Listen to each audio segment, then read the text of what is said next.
La verdad que nos dejaste conmovido, nos resulta un texto muy fuerte, muy conmovedor, sobre todo por la realidad, ¿no? Pensar el pasado y el presente a la luz de la reflexión de José. Bueno, para dar comienzo y mientras te relajás, tomas un poco de agua y demás, eh, me gustaría que iniciara este conversatorio con dos cuestiones que considero centrales y que me parecen que nos permiten pensar y articular un poco esta discusión. La primera tiene que ver con el tema este que mencionaste último, y el tema que tiene que ver con las desapariciones forzadas en Ecuador, en particular con el caso conocido como los Cuatro de las Malvinas. Eh, y por otro lado, la segunda cuestión es que quisiera traer la situación de las comunidades indígenas de Actael, en Chiapas, donde Saramago estuvo presente y prestó palabra al servicio de la dignidad de quienes atravesaron esa tragedia. Sobre todo con estas dos referencias me interesaría invitarte a vos a tomar tu palabra para que compartas tu mirada y ponerla en relación con la experiencia de las madres buscadoras en México. Por ahí podemos Gracias, explicar Nils. quiénes son las madres buscadoras y eso para que dar un poco. Sí, yo les cuento que, o sea, como revisando, ¿no? Estos días el texto y también eh, como varios ejemplos, ¿no? Como rememorando algunas experiencias de esto de los comunes, de las comunidades, ¿no? Y luego estos eventos muy, pues, dolorosos, ¿no? Primero yo no me di cuenta que Miguel en su libro, él hace, hay una parte en el que hace, o sea, nos lleva a la caverna del centro comercial y nos dice lo terrorífico que es presenciar cuerpos atados y que tienen que estar condenados muertos a ver sus propias sombras, ¿no? Y yo luego recordé esto que les digo del caso que fue en marzo de este año aquí en México, en Guadalajara, en el estado de Jalisco, cerca de Guadalajara, eh, hornos crematorios, ¿no? O sea, la coincidencia, digamos, con nuestra lectura es atroz. Y también la manera en la que encontraron a los niños, ya les paso a contar el caso un poco, a los niños los encontraron incinerados y por eso no, sus familias no pudieron reconocerlos, además de que los tiraron a un manglar y los animales comieron parte de los cuerpos de los niños, pero los incineraron, ¿no? O sea, esta cosa, hay una escritora ecuatoriana que dice, hay una genealogía del fuego para callar, ¿no? A los desobedientes y a los libres, ¿no? Eh, y bueno, yo les cuento el caso de los cuatro de las Malvinas, de los niños. Esto pasó el 8 de diciembre. Los cuatro niños estaban saliendo de entrenar fútbol. Ellos vivían en un barrio muy marginal que se llama la Isla Trinitaria. Ah, no, es de las Malvinas, perdón, hay otro que es la Isla Trinitaria. Y sus familias haciendo muchísimo esfuerzo, porque hablo de familias de pobreza, viviendo en pobreza, sobre todo dos bastante afectadas, eh, hacían mucho esfuerzo para que los niños vayan a jugar fútbol, ¿no? O sea, y salían ellos solos, siempre se iban no era que estaban solos, se acompañaban entre un grupo de distintas edades. Y en esa los intercepta una camioneta con estos, o sea, yo digo, cuatro niños contra 16 militares armados hasta los dientes. Y ellos, o sea, digamos, sabemos los militares qué hacen en las calles de un país, tienen la orden de buscar criminales, ¿no? O sea, y además de que aquí hay una política racista, ¿no? Explícita que para ellos, o sea, digamos, estos chicos de barrios marginales, ellos los ven como, como que ya forman parte de las bandas criminales que ahora azotan al Ecuador, ¿no? Se los llevaron a los cuatro muchachos, hay videos de eso, y luego pasó esta cosa de la desaparición que fueron días y días de zozobra para la familia y el país. Se hizo muy público y les digo, el 24 de diciembre se supo de cuatro cuerpos que encontraron en un manglar y el 31 de diciembre la noticia fue que el ADN de los muchachos dio positivo con sus familias. Entonces, otra vez otra vez un cambio de año para una familia, para 4 familias, 3 familias, perdón, porque 2 de ellos, Josué Arroyo y Ismael Arroyo, son hermanos. Eh, o sea, el 1 de enero de este año, Ecuador lo pasó terrible, ¿no? O al menos de la sociedad sensible. ¿Y qué pasó? Digamos, el caso de ellos también es por el nivel de infamia, de sevicia, de crueldad, de cinismo, porque luego el gobierno hizo toda una campaña de desprestigio contra los niños, diciendo que ellos tenían tatuajes, bueno, ya saben, ¿no? El papel de los medios comerciales, inventándose un montón de cosas sobre su familia, metiendo lo que podían, ¿no? Drogas, tatuajes, armas, quiénes habían sus amigos, sus enemigos. 4 muchachos que solo iban a jugar fútbol y que ahorraban durante meses las familias para comprarles un par de zapatos. ¿Y por qué es emblemático este caso? Porque a partir de eso muchas familias empezaron a denunciar y empezaron a aparecer los videos de cómo las fuerzas armadas del Ecuador estaban llevándose a muchachos de otros barrios. ¿Para qué? Es lo que en Colombia se conoció como los falsos positivos. Ahí están los zapatos en esta foto dolorosísima. Eso fue el 31 de diciembre, si no me equivoco, o el 24, creo que fue el 31 cuando se supo de que esos cuerpos encontrados fueron los de los niños. Y quienes hicieron esas pancartas y quienes se movilizaron justamente fueron todos los chicos y las familias de los chicos con quienes ellos entrenaban. Y la camiseta que ellos llevaban decían: son deportistas, no delincuentes. O sea, ¿hasta qué punto, en qué gobierno tiene que haber un gobierno tan fascista para decir que 4 niños eran deportistas y no criminales? Y entonces ese es el caso de los 4 de las Malvinas, los 4 de Guayaquil. Les digo, está ahí el tema de los barrios marginales, el racismo de Estado, la sevicia de las Fuerzas Armadas, para generarnos esta fantasmagoría, ¿no? De seguridad a ultranza, sin importar la vida de nadie, ¿no? O sin importar la vida de los nadies, podríamos decir. Y cómo lo hilo, y con lo que les contaba de Teuchitlán acá, es muy difícil decirlo también porque, claro, o sea, mucha gente decía: ¿por qué ahora sí estamos hablando de estos campos de exterminio, de estos lugares en donde se encuentran restos y zapatos? Porque no es el único lugar en México, ¿no? O sea, año tras año, depende de ciertos momentos, se encuentran estos lugares. Yo les cuento que en 2013, no, bueno, no recuerdo en qué año específicamente, hay un lugar en en el centro norte de Coahuila, que es en cambio un estado fronterizo con Texas, en el noreste del país. Hay un lugar que se llama Patrocinio, y en Patrocinio también fue pues muy fuerte si ustedes leen cosas de ese tiempo. ¿Por qué? Porque, o sea, encontraron como toneladas de huesitos enterrados en el desierto.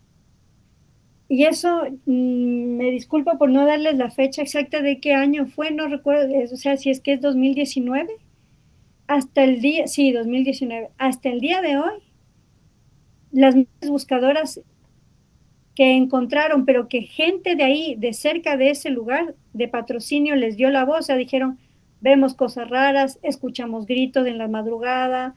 O sea, siempre es gente, ¿no?, la que da la voz. Y las familias van, encuentran esto, y hasta el día de hoy ya no cuentan por toneladas. O sea, ellos dicen: son kilómetros cuadrados de que siguen encontrando huesos, siguen encontrando ropa.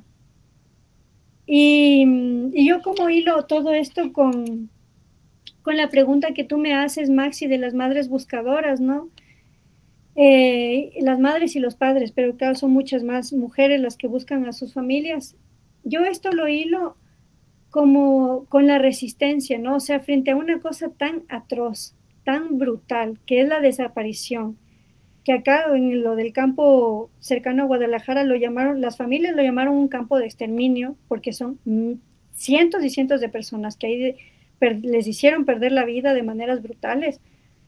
O sea, el nivel de resistencia, o sea, yo creo que también hay este antecedente, este referente de las madres de Plaza de Mayo, ¿no? O sea, frente a lo inenarrable, o sea, organizarse y pedir justicia, ¿no? Y que ese llamado no sea privado, sino público, ¿no? Sino una cosa de una colectivización. Ya no sé si no se puede decir del duelo, ¿no? Pero en tal caso del dolor y de la rabia. Y que es gente, o sea, aquí pronto lo verás, Maxi, ahora que acabas de llegar. Hay jornadas como cerca, como cada año hay jornadas de búsqueda y las familias hacen que estas jornadas sean públicas, o sea, piden el apoyo de científicos, de gente de ONGs, de colectivos, de medios independientes o de cualquier tipo de medio de comunicación, pero también de la sociedad civil. O sea, y nos dicen, ¿no? O sea, esto nos interpela a todas y a todos. ¿Por qué? Porque si desaparecieron a mi hijo, que no tenía nada que ver, porque además aquí en México hubo un tiempo de una narrativa de los que los desaparecen porque tenían que ver algo con las drogas, o porque algo con algún matón, o debía dinero, en algo estaba metido. Eh, Ese llamado público también, o sea, nos dice, claro, ¿por qué me tiene que interesar a mí, no? No sé si contesté la pregunta, Maxi, si ya me desvié. Sí, sí. No, no, no, muy bien, muy bien. La verdad que sí. Hay que decir, para agregar a lo que estás diciendo, que el caso de las madres buscadoras, como se conoce acá, que es este grupo, como bien decía Gabriel, no solamente de mujeres, sino en su mayoría de ellas, saben ser mujeres que no tienen un reconocimiento estatal. Digo, como la figura de abuelas de reconocimiento ya creado como las abuelas y las madres en Argentina, sino que son de manera organizada, independientemente, digo, porque también es político la decisión de ponerle un rótulo, una credencial de reconocimiento a estas mujeres, a estas familias, a estas madres que buscan, porque significa reconocer que en su país se desaparecen personas. Sí, Entonces, darle el carácter de reconocimiento como luchadoras, como en su mayoría, digo, y hay antecedentes de mujeres que, que con sus pinches están buscando en los campos, con pinches van clavando la tierra para ver si encuentran a sus hijos o hijas, es terrible. Recuerdo haber leído algún relato que decía que las madres se desesperaban cuando encontraban tierra húmeda, tierra fresca, removida, y empezaban a pinchar porque posiblemente haya algún resto de alguno de sus seres queridos, de los hijos, ¿no? Porque son hijos de todos. Entonces, la verdad que es muy interesante ese juego que haces. Bueno, por ahí para seguir con esto en el conversatorio un poco y trayéndote de vuelta a lo que decías de la novela, eh, te voy a llevar a otro lugar donde Cipriano Algora experimenta una transformación pasando del desasosiego a la acción. ¿Cómo interpreta su acto de regalar los platos a ese habitante de las chabolas a pesar de su propio fracaso profesional, si es que podemos pensar eso en términos de fracaso? Y si se puede ver en ese gesto, desde tu perspectiva, como una forma de solidaridad de clase, como que ahora pertenece a ese mismo lugar. ¿Qué contraste con ese muti generalizado de los otros comerciantes ves ahí? sí, mira, Maxi, o sea, yo pensaba, ¿no? Me parece a mí que es muy, como que era muy natural, ¿no? O sea, una especie de reacción eh, emocional, ¿no? Como algo automático, ¿no? Que él dice, bueno, esto ya no me es útil que le sea útil a alguien, ¿no? Esto ya no va a ser útil al centro ni a mí, no puedo vender a nadie, me tienen prohibido vender, en vez de romperlas, porque él como que se pone a pensar, ¿no? Luego dice, bueno, ya lo que me queda lo meto ahí en alguna cueva, ¿no? En alguna cosa que encuentre y que resulta que Marta también conocía. Pero yo también creo que aparte de esa, me disculpan por el ruido, pero cerca de casa hay un taller. Em, pero yo creo que también además de esa respuesta espontánea, o sea, también hay algo, ¿no? También hay como un, no sé si decir un germen, ¿no? Pero hay también, yo creo que vemos a ese Cipriano que va madurando y como puliendo su mirada, ¿no?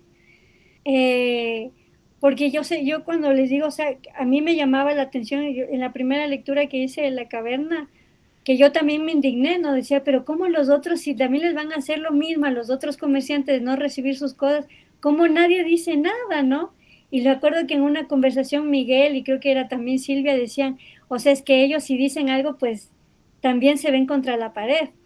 Pero entonces yo creo que ahí ya había, yo digo, ya había algo ahí en Cipriano, ¿no? Que decir, como un pensar, bueno, si yo no hago algo con esto, pues soy, o sea, le doy a quien le sirva, ¿no? O sea, yo creo que hay esas dos cosas que ya se están movilizando, ¿no? En ese personaje que vamos a ver que decanta como poco a poco, y ahí sí y cito a Miguel, no como en el mejor estilo saramaguiano, ¿no? Que las cosas se cocinan a fuego lento, y que ahí está, ¿no? Como algo del, pues algo de Cipriano, ¿no? Que empieza a cocinar a fuego lento esa desobediencia y que también está lo emocional, ¿no? Sí, sí, yo creo que es eso, es un juego entre lo emocional y un acto consciente de resistencia por parte del propio Cipriano. Bien, bien, bien, vamos. No sé, bueno, ya si hay preguntas vayan anotándola, pero tengo algunas cosas para preguntarle a Gaby. No voy a ser tan extenso esto, pero más o menos tenemos no sé cuántos minutos, Miguel, vos me vas diciendo si tenemos todavía un tiempito para seguir conversando, pero hay cosas, o Silvita, no sé, Bueno, son si y hay. 26, sí, todavía hay Sí, tiempito sí, para hablar. tenemos 10, 15 minutos más para que conversen ustedes, Maxi, y dejamos los últimos 10 minutitos para que puedan intervenir el resto Bien, bien, de bien. los y las convocadas al día de hoy. Está bien, bueno, hay algunas cosas que quería preguntar en el orden de la escritura, de lo que fuiste diciendo, sobre todo cuando retomas, por ejemplo, el concepto de fantasmagoría que propone Miguel en el libro, para describir el centro comercial como un lugar que fabrica imágenes y vende ilusiones. En el contexto actual de esta cultura de consumos, de las redes sociales, de la virtualidad, ¿vos considerás que esta fantasmagoría evolucionó o se transformó? Digo, pensando que cómo se manifiesta hoy esto en esta venta de ilusiones tanto en Ecuador como en México, sabiendo principalmente que México está pegado a Estados Unidos, y cómo se relaciona esto con la precariedad de la vida que vos describís en tu lectura.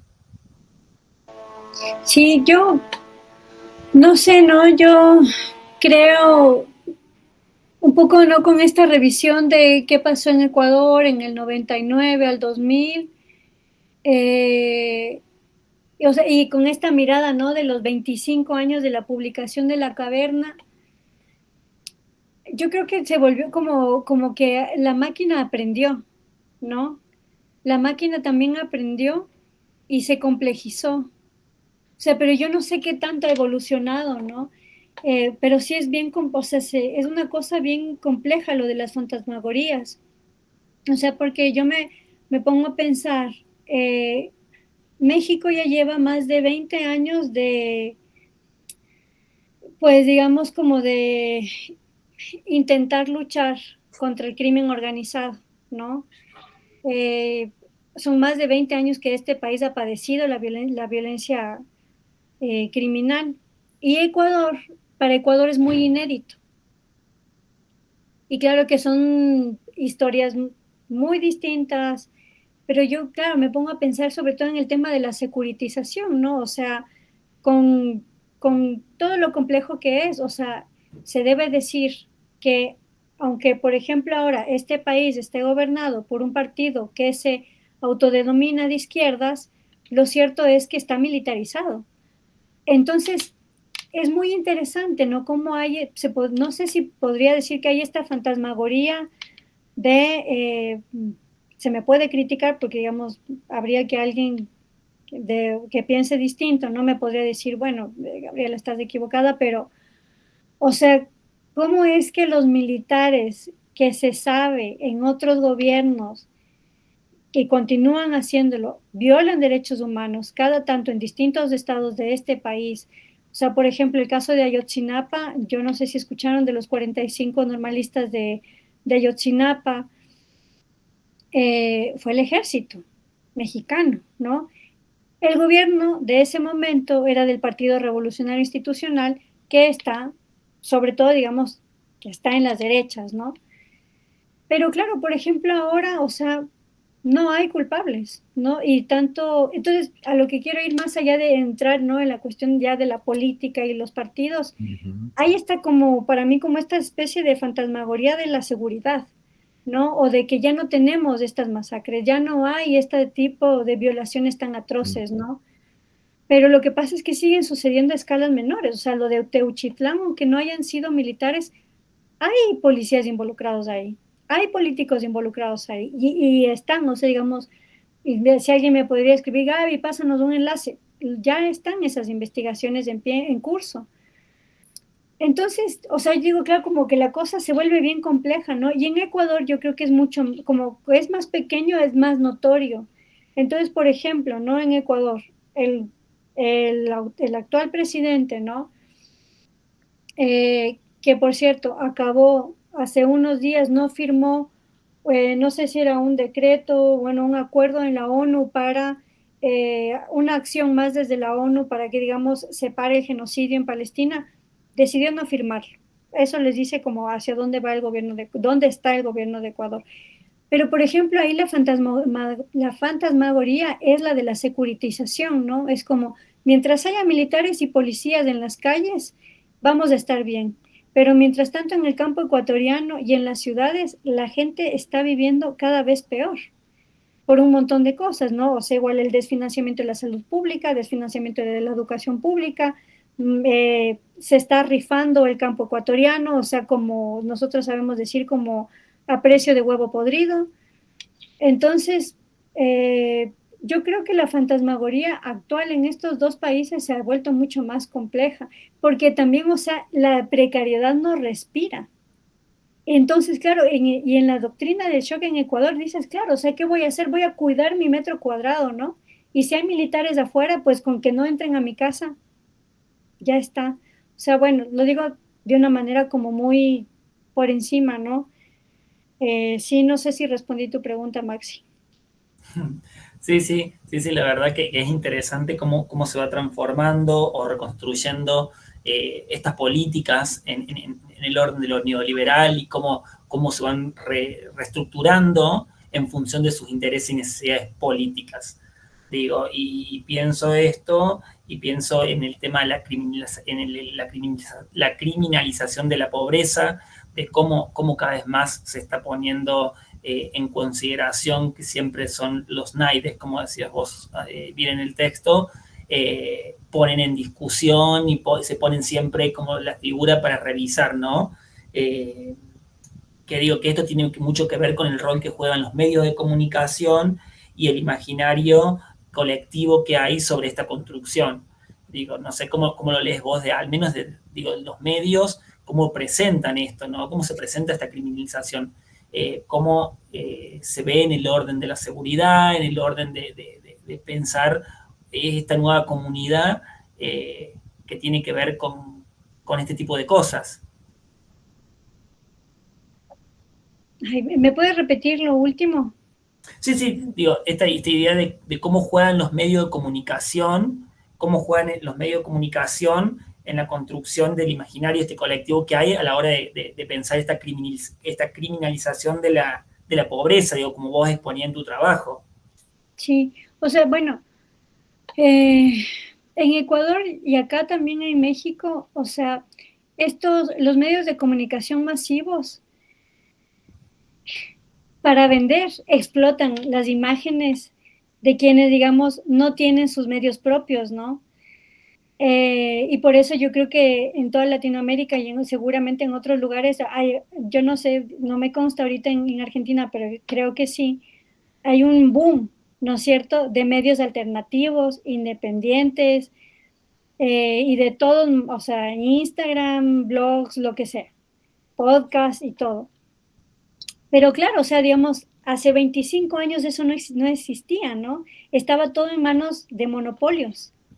Y entonces, claro, ellos, o sea, y lo digo, yo sé que aquí hay otra persona que es Jimena, que también fue periodista, yo también ejercí el periodismo, o sea, entre el apuro de lo que te pide una redacción o igual el poco espacio que te dan, ¿no? Para ahondar en fenómenos tan complejos y por eso es tan rico leer La Caverna, ¿no? Como, o sea, la primera imagen sensacionalista, explotada, y además, ¿no? Que apela como que a unas cosas tan viscerales, ¿no? Que tenemos todos, o que nos han educado así.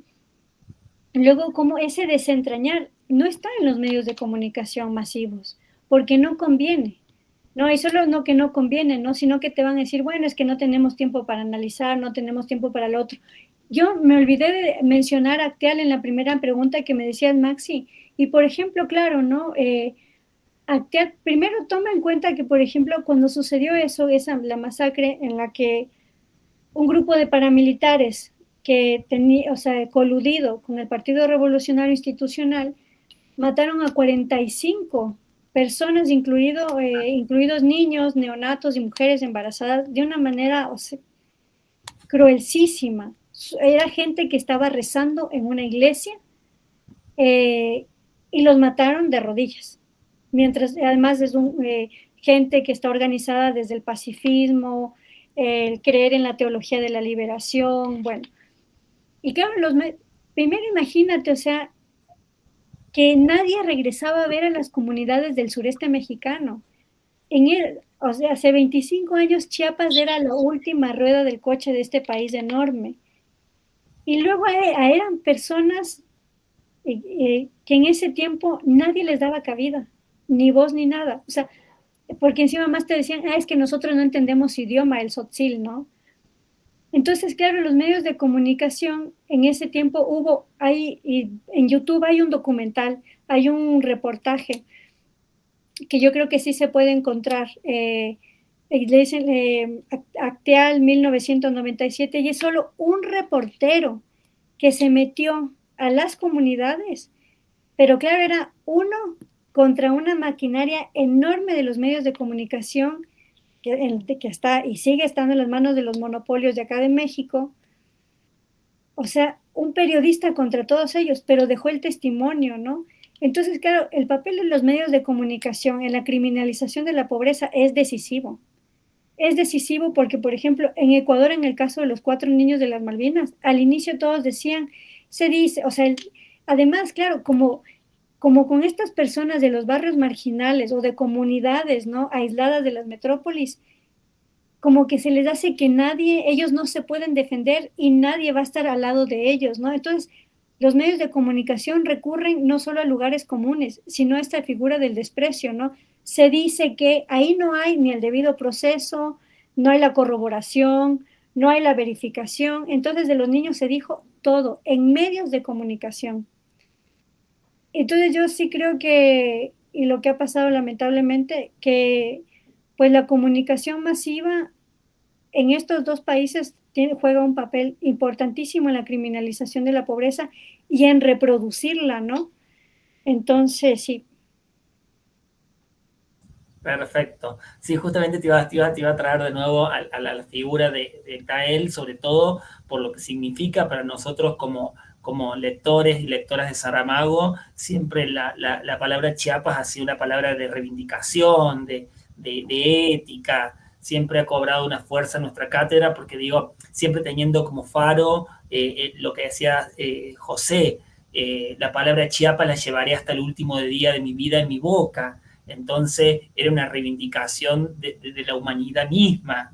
Y digo, pensando en esto que venimos charlando, de los medios de comunicación, de las imágenes, digo, el recibimiento o la disputa que se tornó en torno al posicionamiento político del propio Saramago cuando llegó acá a México, digo, que no fue coronado con laureles por tomar posición, ¿no? Digo, cómo eso, la figura de José fue mucho más allá de todo eso. Entonces, bueno, por último, y un poco para abrir el diálogo, y había visto recién que Mónica había comentado, después María Elena, bueno, quería por ahí preguntar esto de de cuando en tu exposición concluye con la imagen de la familia Algor en fuga, dándole la espalda a esta máquina devoradora, ¿no? ¿Cómo se diferencia este acto de una simple huida? ¿Qué significa? ¿Qué tipo de significado podría tener para vos este tipo de fuga en un mundo globalizado y sin tierra firme como el que vos describís, pensando que estamos conmemorando los 25 años de la publicación de La Caverna? Sí.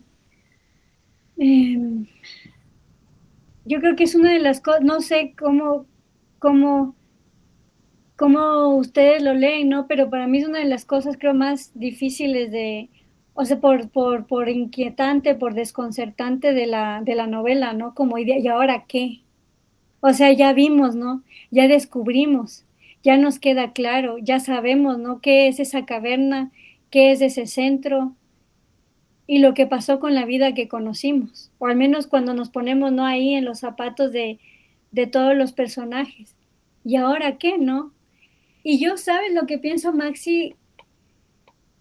Desde lo difícil, ¿no? Que es pensar esto, sobre todo en solitario, porque creo que además son preguntas que hay que conversarlas y que no tienen respuestas definitivas y que hay que hacerlas en colectivo. O sea, yo creo que esto sí es una cosa de por qué es una fuga y no una huida. O sea, hay este acto súper consciente de Cipriano de sacar las figurillas, ¿no? Es como de, yo a ustedes no los voy a atar, ¿no? Es como que les da una especie de estatuto de, de seres, o sea, ya no es una observación, es un mirar el mundo, ¿no? Yo te hice y yo te libero, pero también yo me voy, ¿no? Como me desato yo también de esto. Y no es una, y para mí no es una huida porque, claro, o sea, no, tú no ves, hay miedo, pero es un miedo que transforma, ¿no? O sea, y también, y bueno, también creo que hay muchos tipos de huidas, ¿no? Pero no es una, hay una cuestión de conciencia y la conciencia yo creo que hace la diferencia y lo colectivo. O sea, porque ya no es solo una cosa de yo y mi angustia, ¿no? De que ya no voy a poder trabajar y todo mi legado. Y creo que esa voz colectiva que dice, bueno, aquí todos estamos jodidos, entonces todos nos juntamos, ¿no? Y para mí eso, o sea, en la vida es como, ahora que estamos viviendo estas tormentas, como esta metáfora que traen los zapatistas en este tiempo, porque ahora les cuento, ellos ya no dicen, ya no es el salimos para dejar de morir en el silencio, ellos dicen, ahora estamos en otro momento. Ahora nosotros queremos llegar al mañana. Si antes pensábamos que el presente era la muerte y era morir, aunque sea de pie, ahora pensamos de, va a venir la tormenta o ya estamos en la tormenta y queremos ver el mañana. Y vamos a pensar en el mañana sabiendo que estamos en la tormenta. Y entonces yo creo que es también una cosa decir, bueno, estamos en a veces como de estas pocas comodidades que tenemos nosotras y nosotros, nosotres, y preguntarnos, ¿no? ¿Qué hago yo con la de al lado, con el de al lado, con mis compañeras, con mis compañeros? ¿Cómo me reorganizo, ¿no? ¿Hacia dónde vamos? Yo creo que más que todo es como la pregunta. Entonces, ahí lo dejo. Perfecto, muchas gracias. La verdad que increíble. Increíble tu respuesta. Me encantó lo último, esto de pensar de pensar por qué la fuga y no la huida, ¿no? Y esto de la liberación como nadie ata a nadie. Y eso es lo que hace, creo, a Saramago, ¿no? Que lo hace un gran pensador. Pero bueno, la verdad que te agradezco un montón.